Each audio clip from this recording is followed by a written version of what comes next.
ছেলেদের কাছে কে বেশি আপন হওয়া উচিত, মা নাকি স্ত্রী? অনেক কঠিন একটা প্রশ্ন।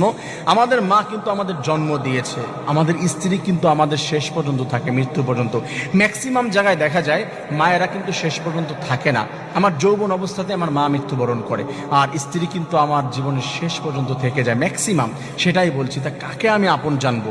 আমি আমার মাকে সব থেকে আপন বলবো, নাকি আমার ওয়াইফকে সব থেকে আমি আপন জানবো?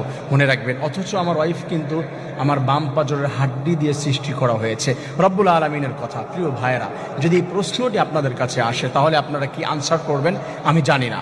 আল্লাহ তাআলা বলে দিয়েছেন, তোমার মা তার পায়ের নিচে তোমার জান্নাত রেখে দেওয়া হয়েছে, আর তোমার স্ত্রী সেটাও, তাকে যদি তুমি খুশি করতে না পারো, অধিকার পূরণ করতে না পারো, তুমি জাহান্নামী হয়ে যাবে।